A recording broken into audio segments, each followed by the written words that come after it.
Hello, everybody. Welcome to the Dungeon Crawl. It's a good week. Caught my tongue there. Careful there, pal. Whew. Sorry, I'm just excited. Yeah, you're talking so fast. Yeah, it's like one of those auctioneer guys. But no, let's get away from that. There's something more important to talk about. Ryan, guess what? Yeah. You don't sound too happy there. Guess what?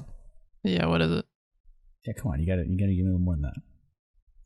Yay, what is it? I don't think I'm getting much out of this guy. So, you just gave me a little tidbit a second ago. You know what that is? No. You made warlocks even cooler than I thought they were.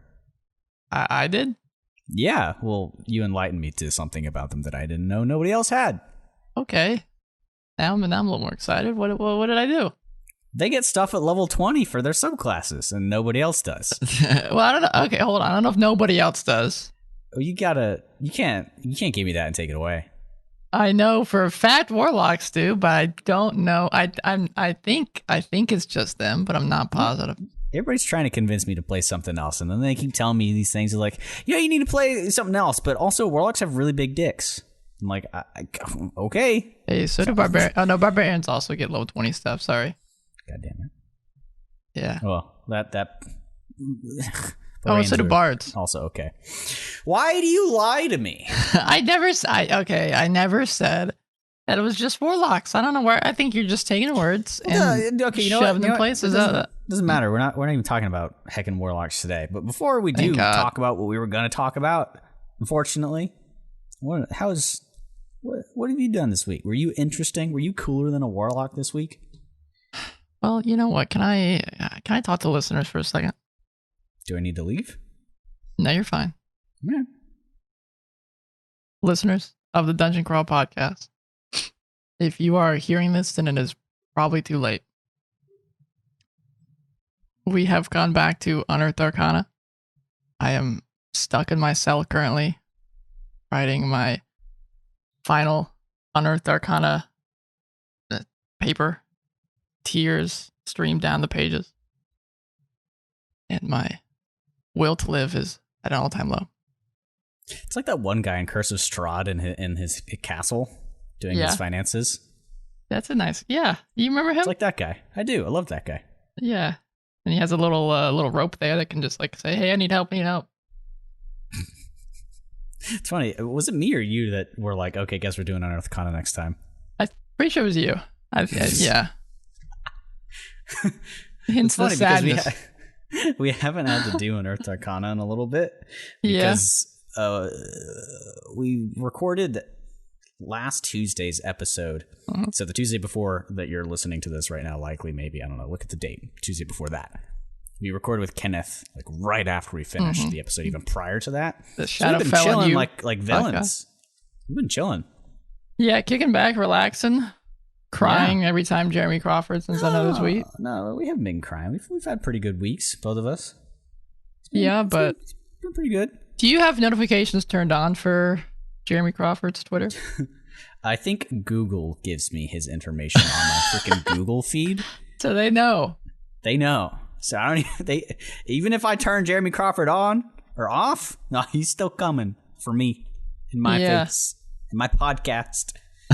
You gotta be careful. You guys like watching or / listening to these things, so it's fine.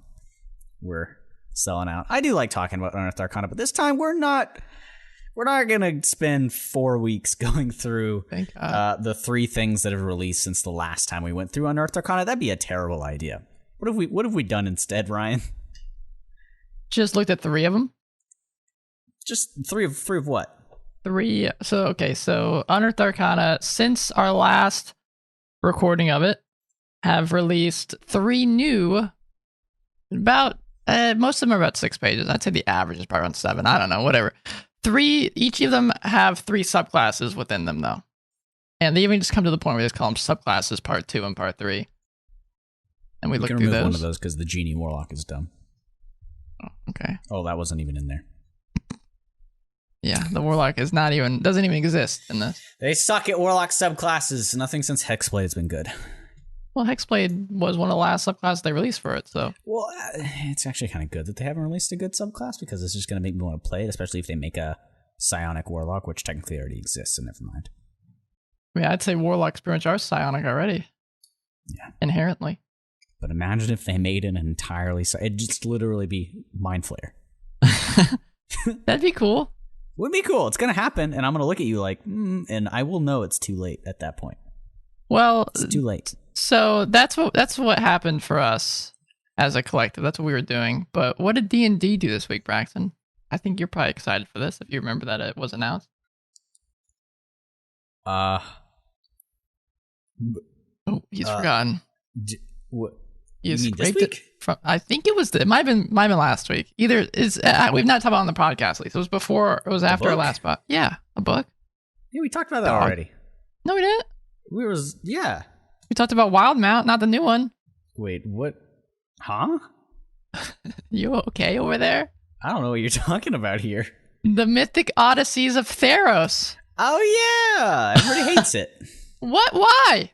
We don't want magic in my... If I play magic, I go play expensive card game. Blah, blah, blah, Twitter but troll. it's the exact same maker. It's Wizards of the damn Coast. Yeah, but we don't want your expensive card game in my tabletop stuff. I'm sorry, I'm making fun of too many people. But people, they liked... I'm talking to your Twitter troll now. But you guys liked the Ravnica book? That was pretty good, right? Card game. Sorry. I don't know. That wasn't even words. It's valid. I get you guys. I'm not trying to piss you off. I understand. Nah, screw those people. The same with campaigns that already exist in podcasts, like with Wildmount.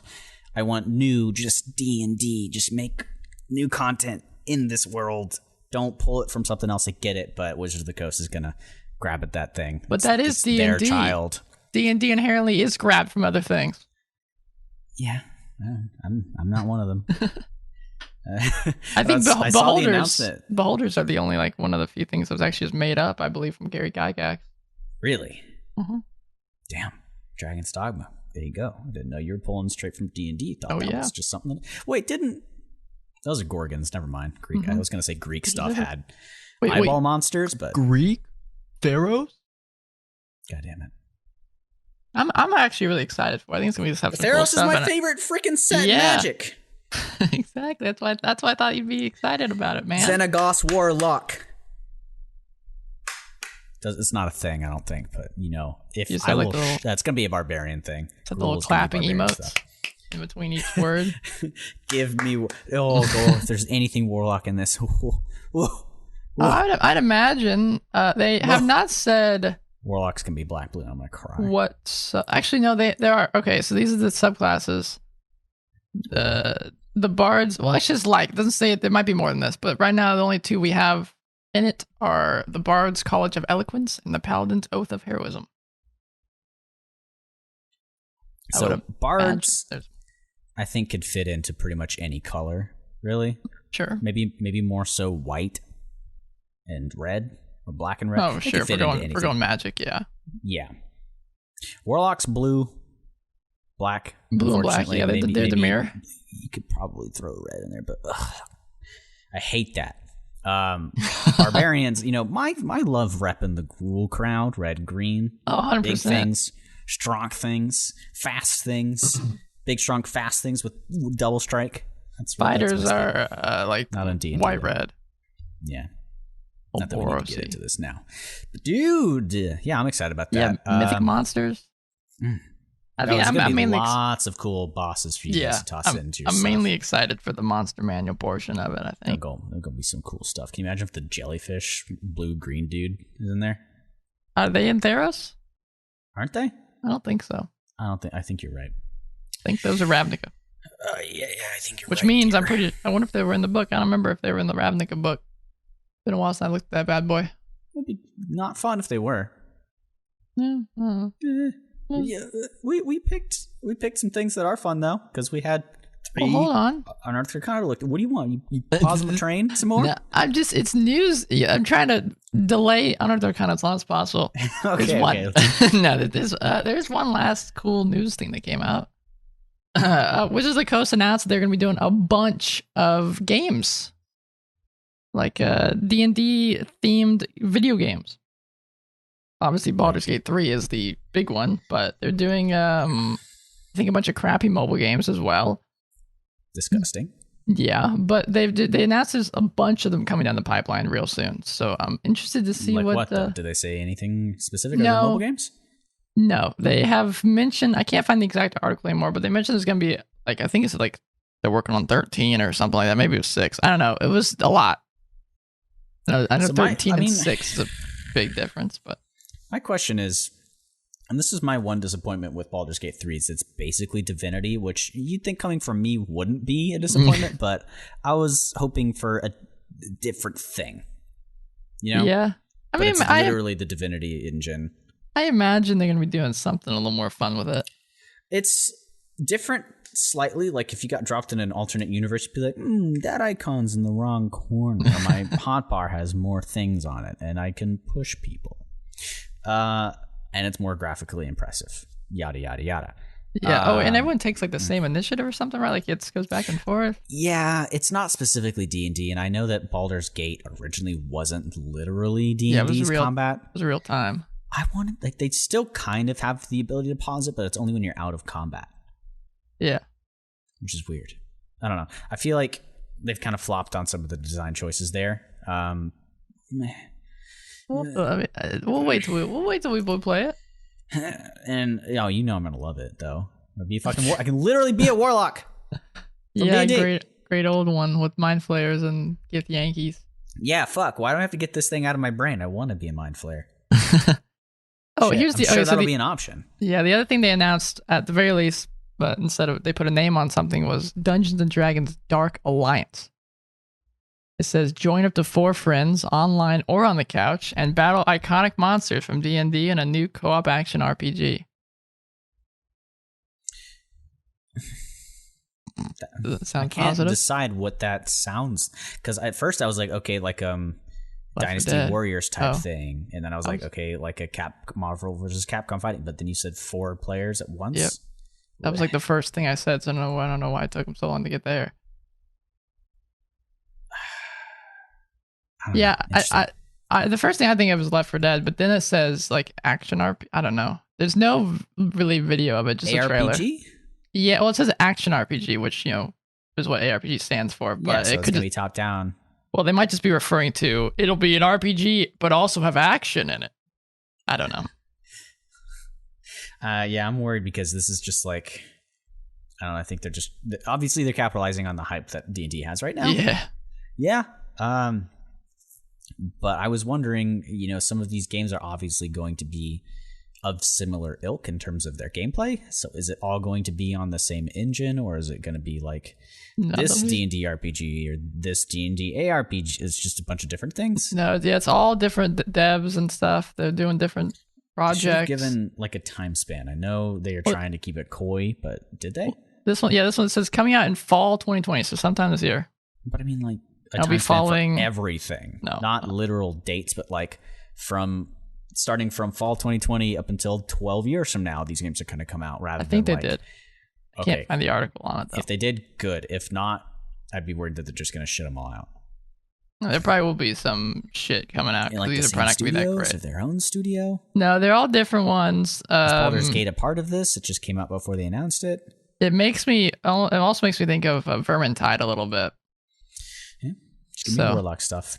More things I can play a Warlock in, more I'm good. Because Warlocks in like Divinity, they're not actually Warlocks. It's just a thing you can kind of pick in the beginning that doesn't mean anything. Yeah. There's no true Warlock experience in anything. Probably in Baldur's Gate. I didn't play it. Disco Elysium. Warlock-esque, but I want give me Eldritch Blast. That's it. That's all you'll be casting? That's all I want. That's all you need. All right. I'm worried. Like, that's what I'm concerned about. How is playing a Warlock going to be fun in Baldur's Gate if you only have 2 spell slots? How are they going to balance? They're going to change it somehow. Oh, yeah. It's not going to be... It's going to be either a more melee-focused class and you can cast 2 spells, or they're changing how spells work for Warlocks. Well, as we've already seen with the trailer and the video they released of the gameplay, if you guys want to go watch it and see what we're talking about, they have already tweaked some of the rules a little bit. It's not, like you said, It's not straight up D&D. They're changing a few things to make it work better for the game setting, which is smart. Yeah. So I mean, we'll have to reserve our judgments until we see what they. I just have questions about things that I'm excited about. So don't take this as over criticism, I suppose. But you hate it. That's you hate it already. Maybe this has been your D&D news corner with Ryan and Braxton. Da-da-da, da-da-da. Maybe we'll do that at the beginning of every podcast. That'd be a good thing. Well, there's usually not much news coming out. This is just a big week. You also just want to avoid the Unearthed Arcana. Yeah, well, but you can't stop the train. Can't stop it any longer. I guess we'll can't dive right in. Because you're up first. We picked. We'll start with the one that we both like first, maybe then. What? No, that's the coolest one. We gotta go last. Oh, okay, all right. All right. Well, again, as Braxton mentioned, this is Unearthed Arcana playtest content. Go listen to our other 10 episodes on Unearthed Arcana. So we both went through these and picked our favorites. Ones that we liked, because there would be way too many to just go through every single goddamn one. So, the first one I liked was actually the first one I read, so maybe that's something to do with it. Was the Psychic Warrior of the fighter. What that's an oxymoron. Well, I must say what I liked about it first before we just dive into the mechanics and stuff and the lore. I like that this kind of adds a little bit of almost like spell-y stuff to the fighter, so it's not just like while the spellcasters all figure out what spells they want to have for the day, especially with the new class features that they have, where pretty much every class gets to change out a spell on each long rest. The fighters would just be twiddling their damn thumbs. So if you take this Psychic War, you get to add some things. With that said, let me tell you what the hell I'm talking about.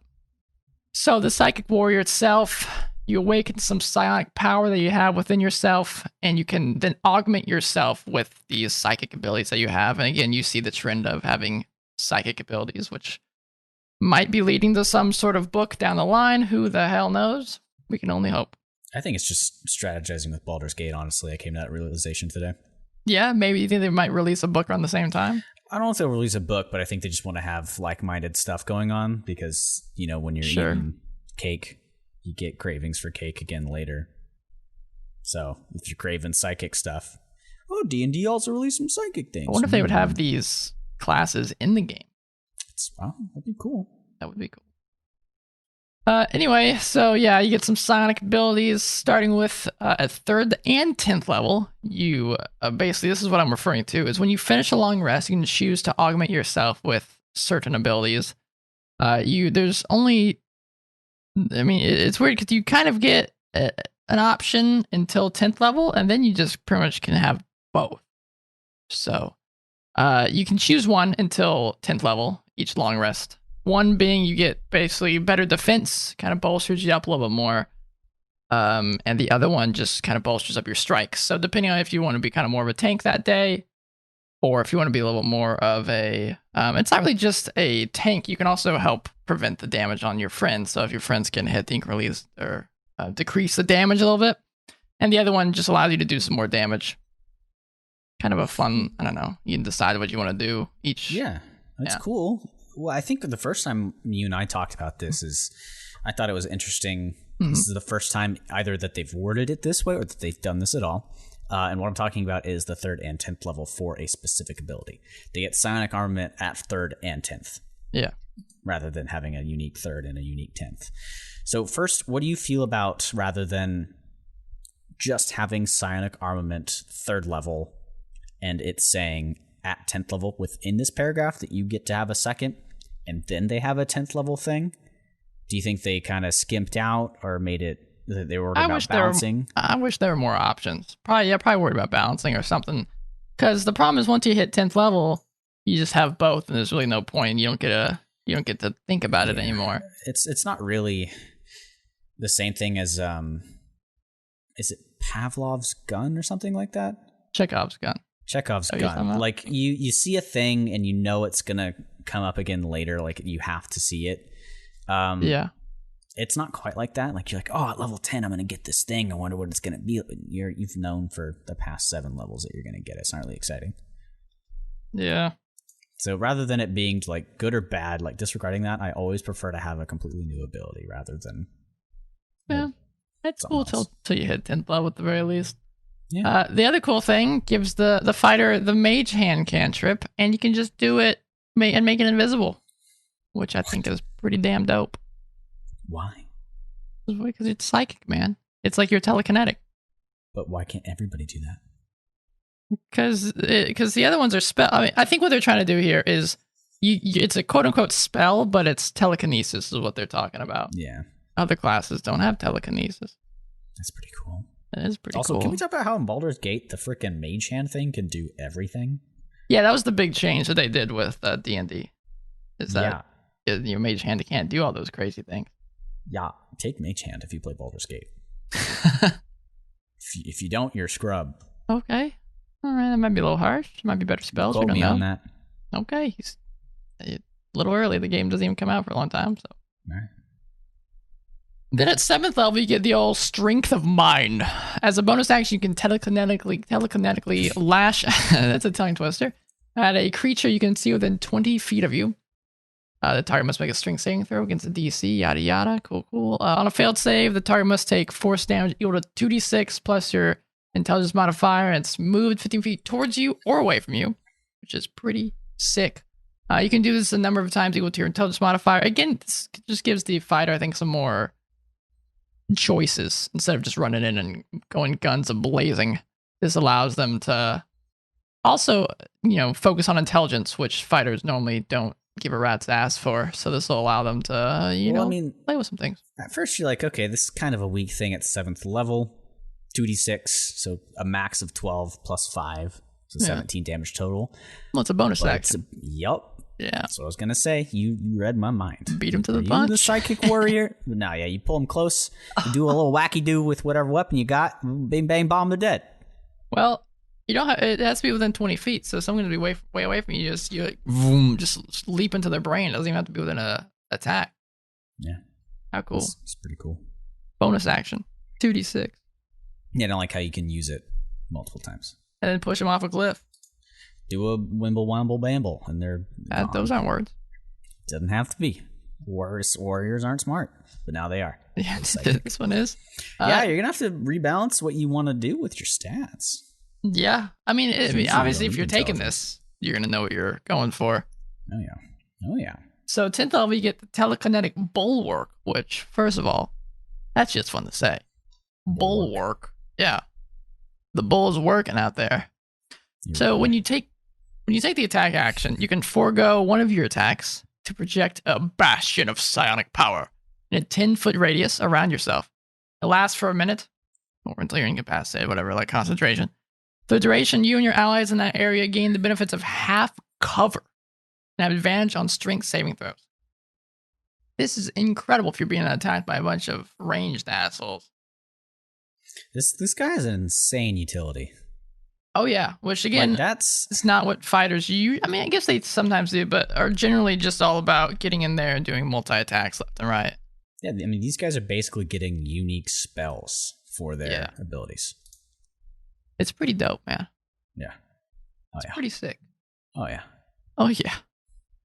I know I sound pretty aggressive here with all my swearing left and right, but that's how awesome this guy is. He's a sick son of a bitch. A psychic warrior. What's more befitting of a psychic warrior than cursing at a bunch of people? Well, it's also cursing calmly too, because he's smart. Oh yeah. Okay, so then you got the agonizing strike. This is at your 15th level spot, and you can channel some psychic agony. When you hit a creature with a weapon attack, you also deal 2d10 psychic damage to that target and force to make a con save against some stuff. Unless the save succeeds, the target falls prone, and it suffers disadvantage on ability checks to the end of your next turn. And the cool thing with this is at 15th level, so this is obviously after you get the multi-attack ability. So you do this starting off, then boom, they're prone. You can get those advantage on those attacks. Pretty good. So this is basically like hitting somebody with 2 Eldritch Blasts. While also hitting them. And it knocks them prone. Yeah, there you go. But it's limited use. Well, 5 times. Yeah, it's like a spell. What the heck? What do you mean, what the heck? It's 15th level, man. That's just cool. Yeah. I like this is how not cool warlocks are, because they don't get stuff like this. Oz, I'm getting a little jealous, Ryan. This will have to be your next. Be your next. You know class, that meme? huh? You even know this meme? That guy in that shirt's looking back at a girl and his girlfriend's holding his hand like. Oh. I do. So you're holding That's the warlock me every hand time and you're looking at Unearthed this. Arcana and psionic stuff shows up, right? Well, I think that's probably the reason why you like warlock stuff so much, because it's so cool psionically, and now you got so many options. Yeah. Well, let's get into the most lame ability this guy has. Well, the name's not lame. No, it's not, but it does not fit. Psychic Dreadnought. What else has the name of a Dreadnought, huh? All right, you've got me like so fucking hyped right now. This is going to be so cool. It's 18th level. What can you do? The Astral Dreadnought. Dang it, damn. The Psychic Dreadnought and the Astral Dreadnought. That's your favorite thing we talked about 2 weeks ago. Uh-huh. Yeah, go listen to that podcast about the astral plane. The power of your mind suffuses your entire being, making you nigh unstoppable force on the battlefield. Come on. So you use your reaction when you take some damage and give yourself the following benefits, all of them, for 1 minute or until you're incapacitated. At the start of each of your turns, you regain 10 hit points, which at this level is kind of negligible. Your walking speed increases by 10 feet. Okay, you could help get to some buddies pretty quickly. And if you're prone, you can stand up by spinning 5 feet of moon instead of your normal half. So let's take some inventory here. This lasts for a minute. You get 60 HP. Yeah. The end of each turn. At level 18. So it's total 60 HP over time. That's okay. It's pretty like that. Like I said, at this level, how much hit points does an average fighter have? Like 150 maybe? You can now move an additional 60 feet over that 1 minute. So, okay. Yeah. I mean, that's pretty good. That's something to scoff about. But it's an extra 10 per one turn. So at this level, most fighters have an average of 112 hit points. It's about half their HP to heal over a minute. That's not bad. That's not bad. And especially because think about it, you could do this maybe even after a fight. Heal all the way back up. I feel like this could have been like level 14. Well, they don't have any 14 level spots, man. Remember, fighters get things at 15th level, 10th level, 7th. This is like one thing away from being really cool to me. Yeah, the problem is I see Psychic Dreadnought, and I immediately think of that the monk that we had that you said was like JoJo's back in a couple long time ago. Yeah. I think it's something that's cool because that had some really cool abilities. It was getting arms all over the place. I could see this like Psychic Dreadnought. You turn into something, or you get an extra multi-attack, or you do an extra little bit, just something. No.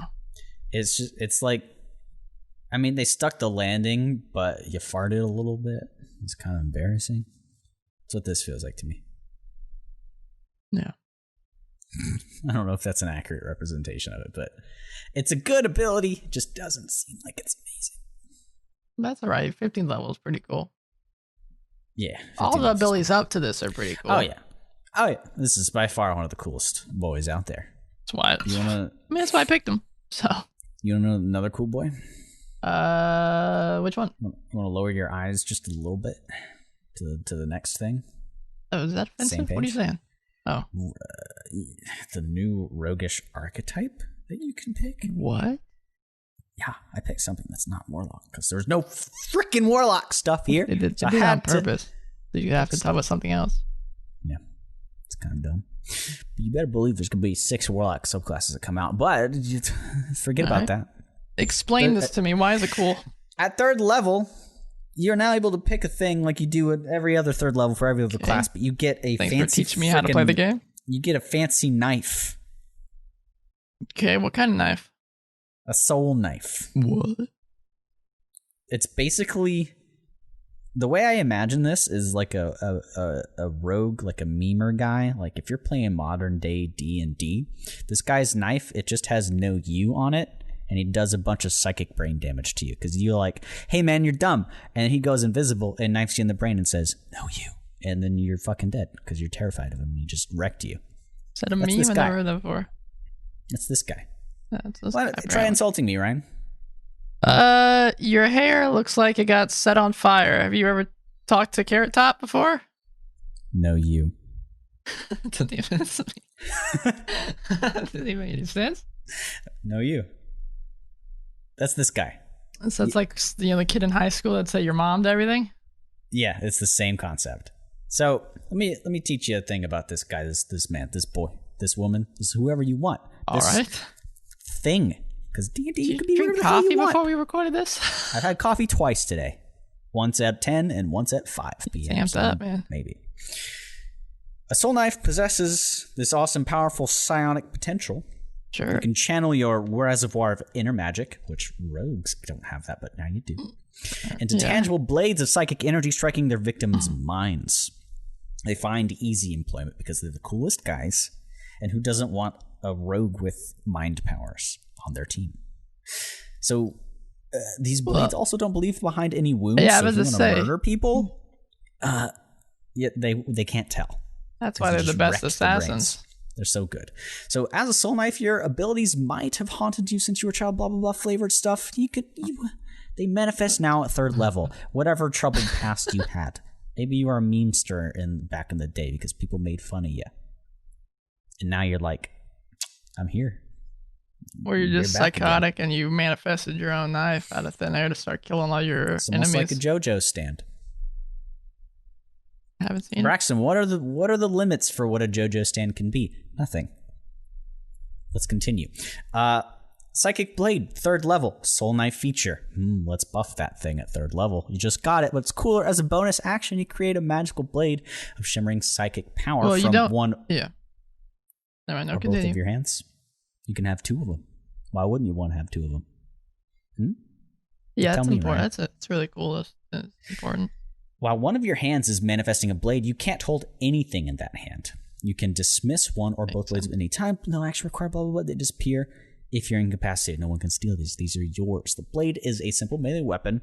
Finesse light, blah, blah. It has a normal range of 30 feet and a long range of 60 feet. It deals 1d6 psychic damage on hit, which psychic damage is pretty good. It's pretty nice. Yeah, I think that's the important part there, because a lot of things have resistances to, non-magical blades or whatever the hell. This gets past like psychic. But they aren't. Does this just inherently make them magical weapons?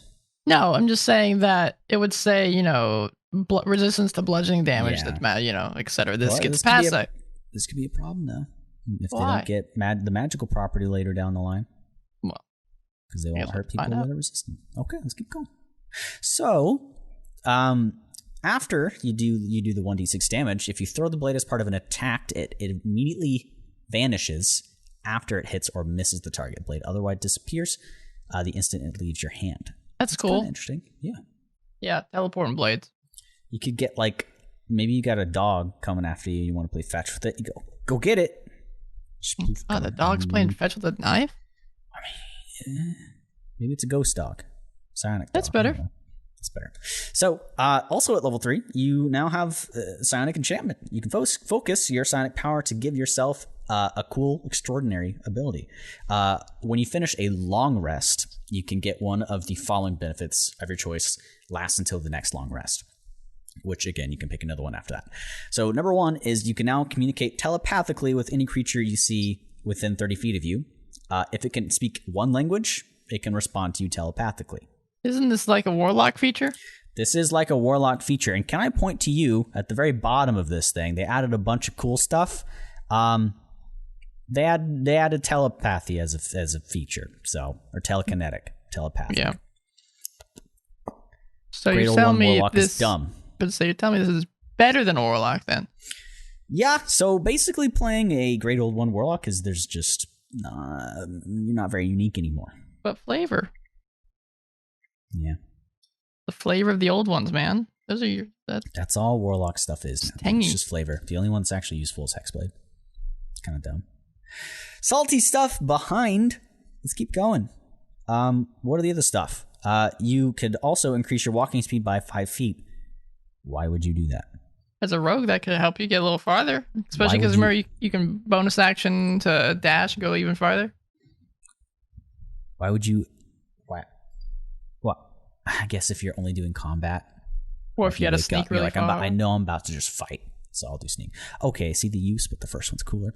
Or actually, I think the best one of all of these is your hit point maximum and your current hit points increase by an amount equal to your intelligence mod plus your rogue level. So that could be 5, a minimum of 5 if you started with a lot of intelligence, plus at this level 3, 8 hit points. And the scoff at? Nothing. And that scales with you. That's a good ability when it scales. Next, you get Terrifying Blade, which is kind of freaking amazing. 9th level, your blade can now stoke terror within a target. You have to do things, though. When you damage them, that's it. When you damage them, there's no refresh, technically. Well, you gotta hit them. Yeah, you gotta hit them. So you can force a target to make a wisdom save, typical thing, DC 8, equal proficiency, intelligence mod, blah, blah, blah. On a failed save, the creature is frightened of you until the start of your next turn. On a successful save, the creature isn't frightened and is immune for 24 hours. But you can just frighten anybody. Mm-hmm. All the time. Well, but you attack it, really. Yeah, but you want to know why this is good? Because Psychic Veil. 13th level. Do you think it's just someone's job to, someone writes up all these cool abilities and someone just goes through and makes the titles for them? Yeah. Because these are some cool names. Psychic Veil, Terrifying Blade. The guy who does the titles often is a bit better than the guy who makes the ability. Well, I don't know about that. They're pretty good here, though. You can now weave a veil of psionic static to mask your physical appearance and presence. As an action, you can magically become invisible along with anything you're wearing or carrying for 10 minutes. Cool. This invisibility ends if you make an attack or if you force a creature to make a saving throw because of your last ability. So, while you're invisible sneaking around, you go poke poke, you're not fucking terrified of me. You initiated combat, and the big boss guy can't come anywhere near your party. Well, not near your party, near you. Well, imagine you sneak back because you don't want to be there with the big boss guy, and you go sneak back with your party, and you can't come closer. Well, if you can get back in time. So you scope out the battlefield, and you say, that guy, I don't want him close. Legendary resistance. Too bad.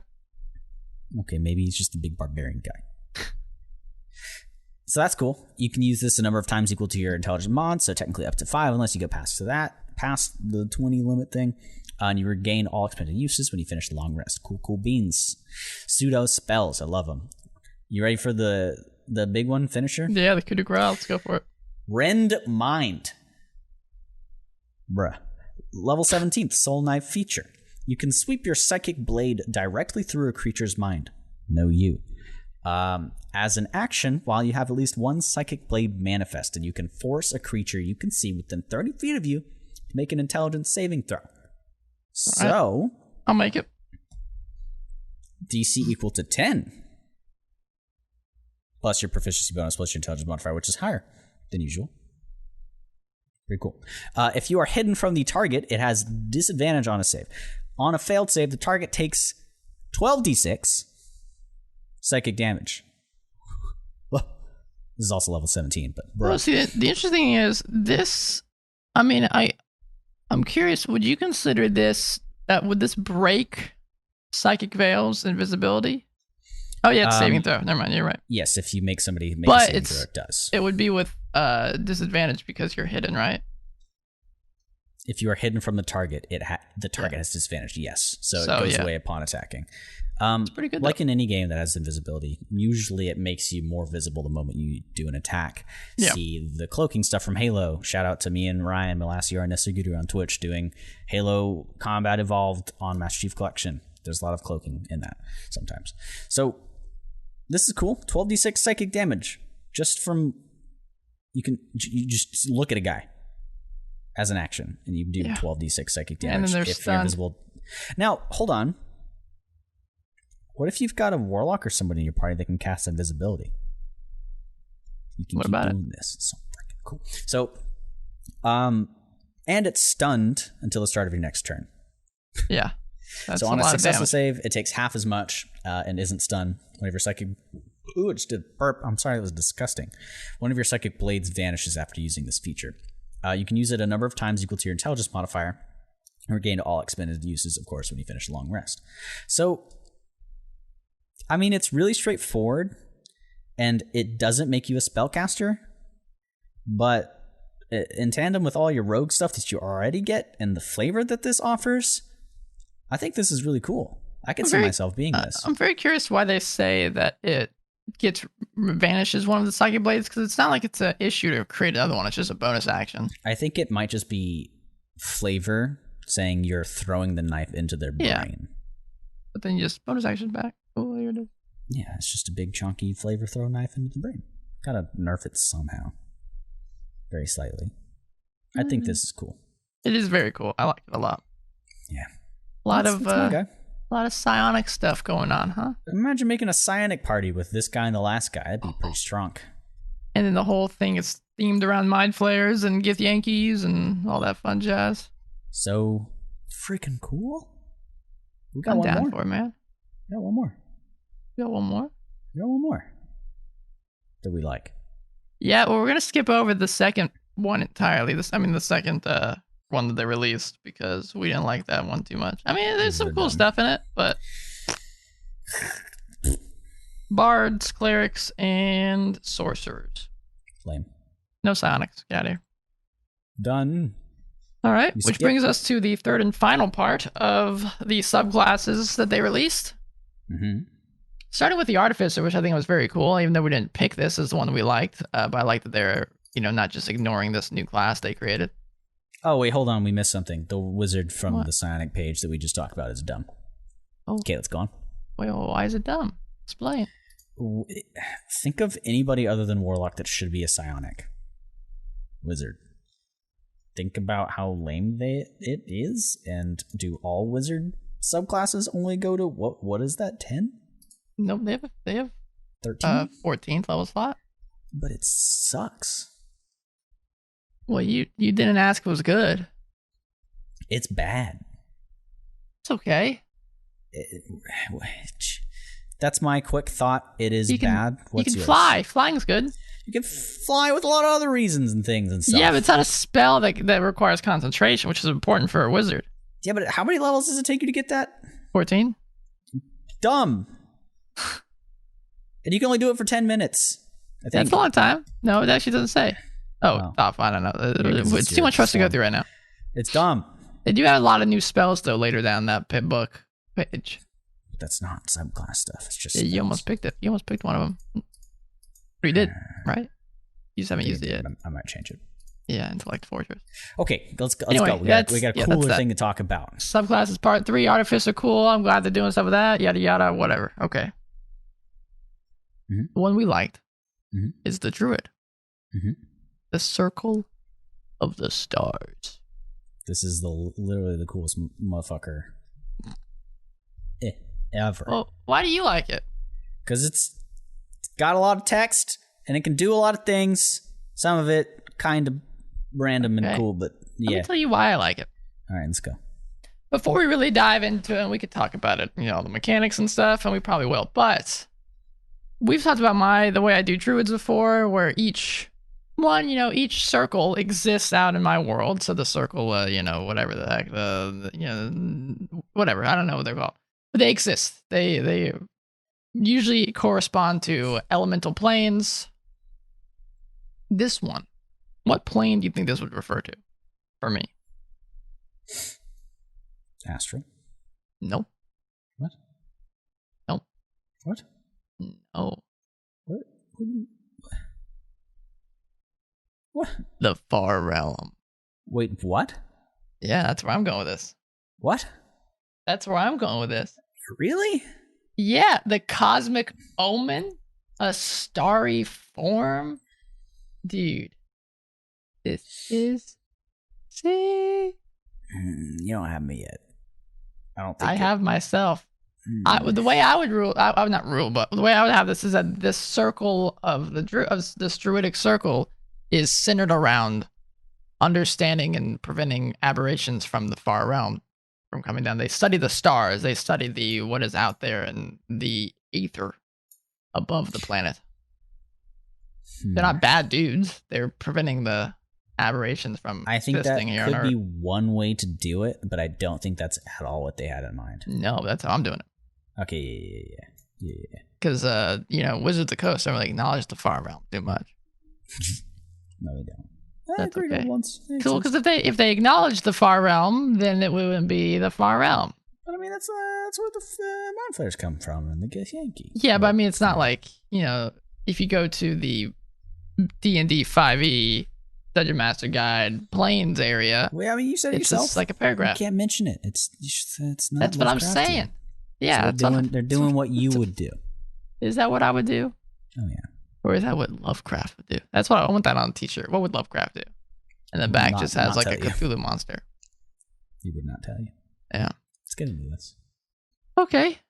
So that's the whatever lore stuff. If you want to talk about that, I already talked about how I would do it. So forget what they care about it. Star map.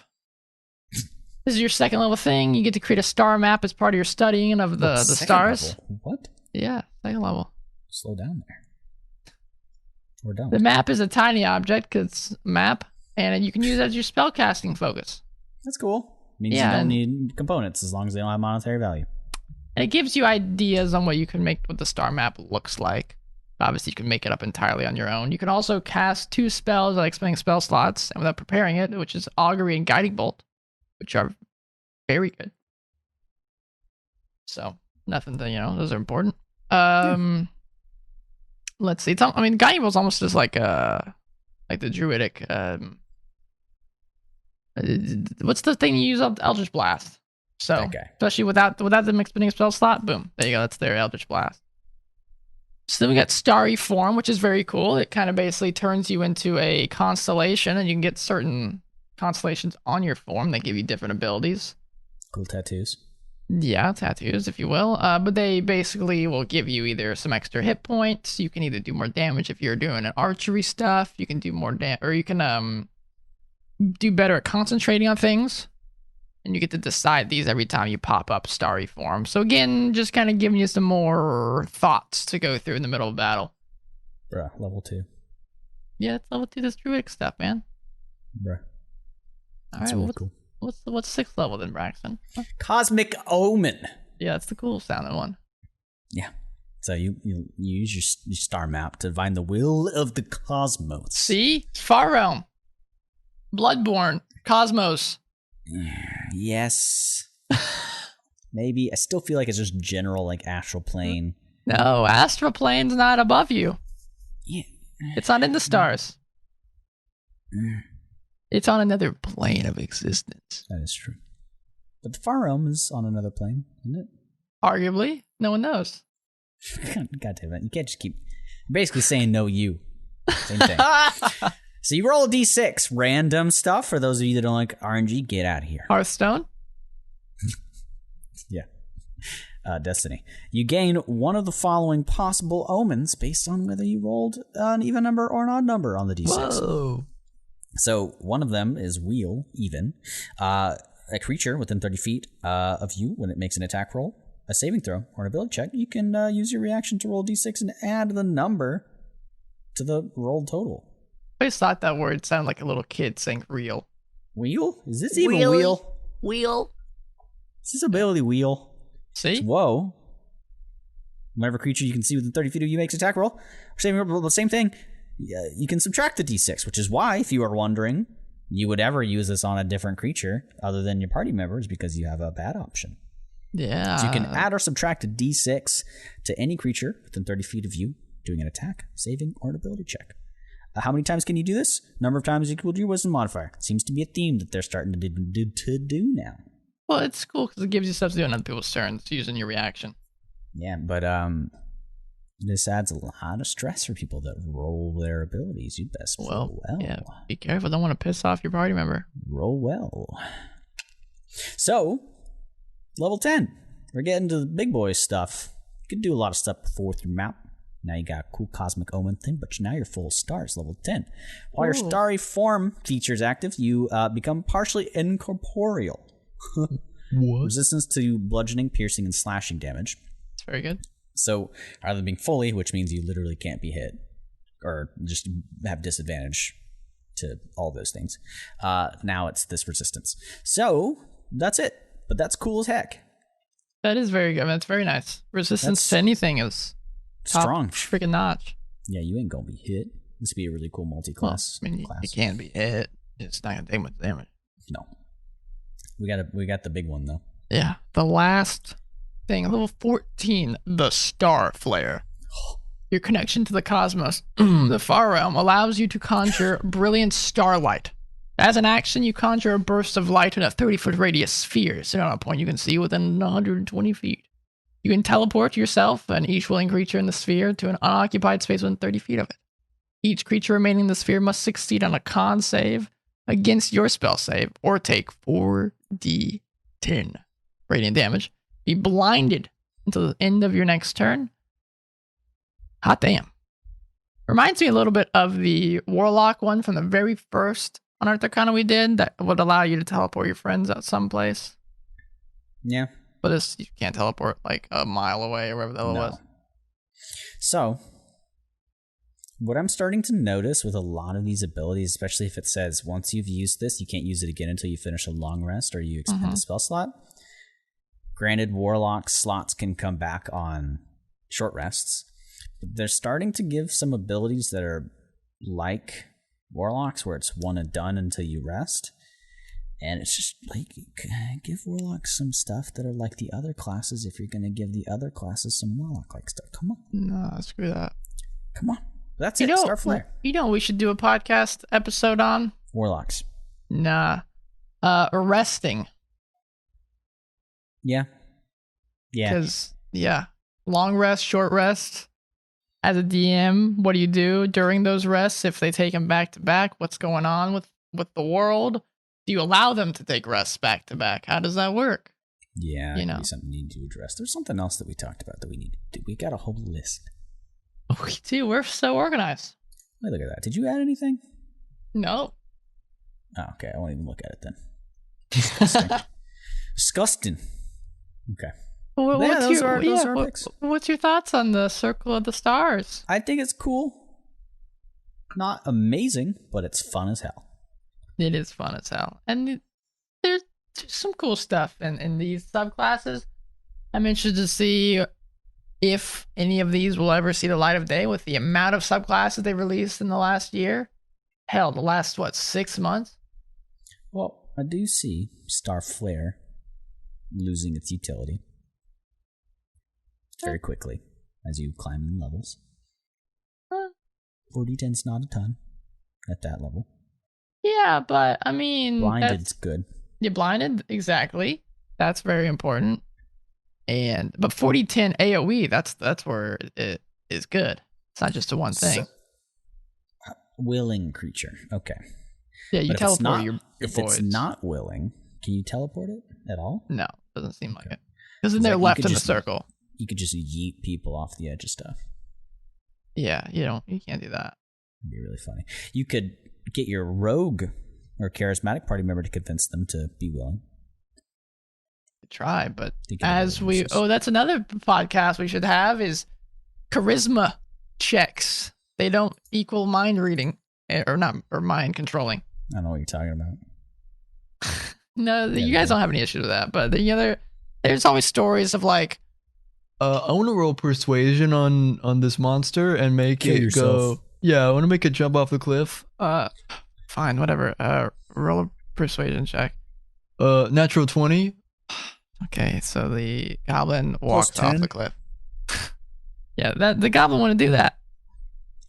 At what level? How high of a roll would you say? Because technically, you can be so charismatic and convincing that you could convince somebody to do that. I would not have them roll. I mean, you notice I hardly ever make you guys roll persuasion or deception. Only if I have you guys do a lot of the talking, and if it seems like you're pushing the creature or the NPC in a direction that they would not normally agree with, but you're saying stuff that is appealing to them, then I will roll. I'll say, hey, I do could a totally deception. talk a goblin to jumping off a cliff. I don't know why I went into that. It just kind of. I said goblin really weird, and I tried to land it, so that's what it turned out to be. I don't think you could. So I totally could. You underestimate. It's possible. It's possible. You just tell the goblin there's some tasty stuff down there. Yeah, but it knows there's not a tasty stuff at the bottom of the cliff. Like, all right, fine, I'm gonna walk around. Nah, You can't walk around. We got you cornered.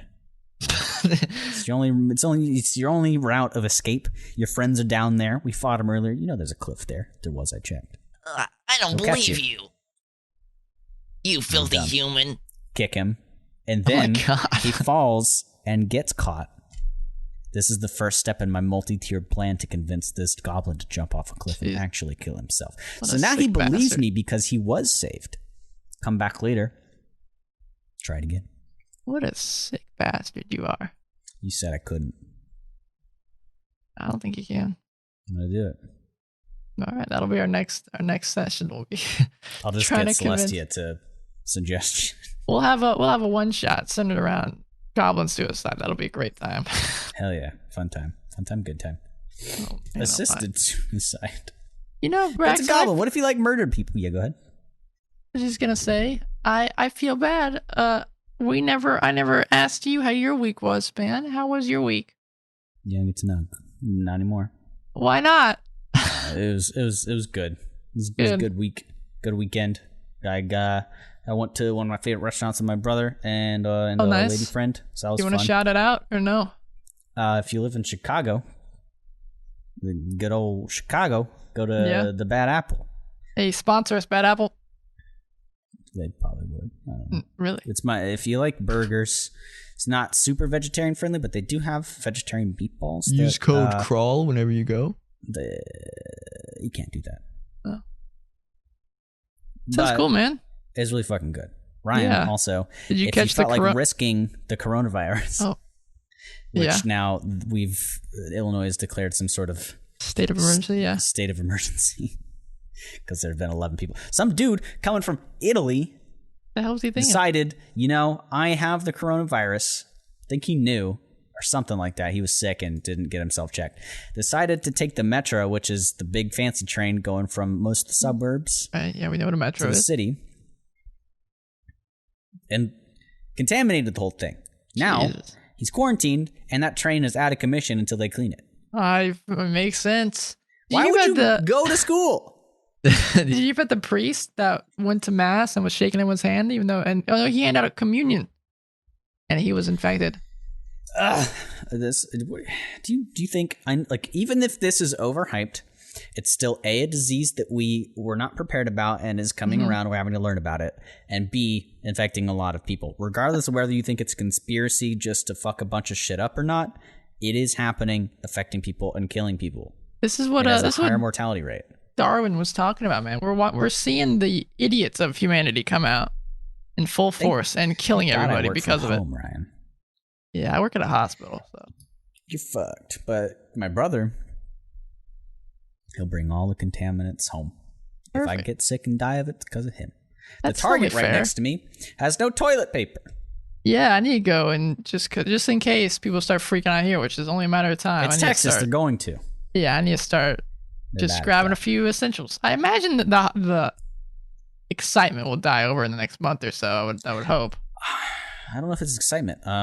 Well, I mean, not excitement, but you know what I mean. Part of the lack of supply, Amazon for Whole Foods announced for at least Illinois that they would be low on supplies for a while because of shipments, not just people buying stuff up. So, and the initial loss of inventory is because people are like, oh, heck, we got to buy shit because other people are going to buy shit. So and everything comes from Japan, or not Japan, China. Yep. So I'm thankful that I switched to Speaking of Switch, I'm thankful I get my Switch soon. I'm glad they developed all the Animal Crossing Switches before this virus took effect.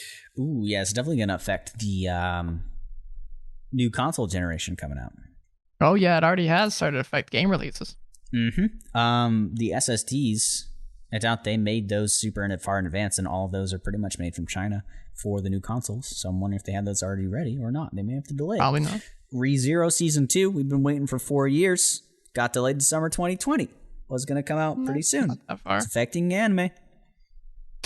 That's when you know the world's ending. Yep. Crazy stuff, huh? You know what else is crazy before we close out? Tomorrow I'm going to die because I have to take the GRE. Screw that thing. Gross. I took a practice test today and I wanted to die. But a money grab. It is $220, I think. Take it. And it goes down the shitter if you fail. No pressure. And if you don't know what schools you want to send it to after you take the test, every school you send it to after the test is $27. Why? It's electronic. Just send them the damn statistic. They want money, and they want to try to trick you. Send them 2 numbers. It's not hard. Into thinking, maybe I'm gonna need to take math. It's like when you want to get an electronic transcript from your university. Why do you have to pay money for that? It's all online. You're no taking paper. A master's to do a specific thing. Ridiculous. I don't want math in that unless it's my specific thing. That's what I'm saying. Why are you having to do this? That's what I'm saying. That'll be our next podcast, is ranting about standardized testing and... We'll tell you how to run a standardized test in your D&D school. Now that I'm effectively, lost in my cell again, I'm done with Unearthed Arcana, but until when? There's something big's coming. Something big. Something big. It's the next one. So you're going to keep me locked up in here? You can go free for now. Okay. Second, Jeremy Crawford has a tweet. Get your butt back in there, or I will force you. God dang it. Thanks for listening, you guys. This has been the Dungeon Unearthed Arcana Crawl. Damn it. You can follow us, email us, follow us first at this thing, at Dungeon Crawl Pod. We have one of our most lovely people, Jamie. Yeah, she's fantastic. Who's, if you listened to Kenneth last week, go check out our last episode. We talked about the Shadowfell. They're in a relationship and they're lovely and two of my favorite people. Jamie's posting for us more often now, getting some nice little, sound clips, some quotes of dumb things I say or funny things. Yeah, he says a lot of dumb things. I do a lot. Yeah, go check our at Dungeon Crawl Pod, or email us at the dungeoncrawlpod@gmail.com if you have questions or anything. We're climbing up there. Yeah. We're getting some more listeners. We'd love to hear from you. See what you think. Because we love doing this and want to make it as fun as possible for those of you listening on your drive. Or, maybe you got a pre-D&D chill sesh with your group and you listen to the D&D podcast. If that's us. Together? Thanks. Yeah. I don't know. That's cute. Hey, everybody. Yeah. Have a good session today. Have a good session. Or if you're on your way, also have one. Or finishing it and you're going back. I don't know. Have a good day. If you don't play D&D, and you listen. What are you doing with your life? No. You're good. Take your time. No, it's okay. You're an idiot. Play, man. Just get out there. No. I'm the idiot. I know. I'm the done idiot here. Because I'm Braxton. Sorry. I'm Ryan. This has been the Dungeon Crawl. Thanks, you guys. Thanks. Yeah. Take care. Thanks for playing.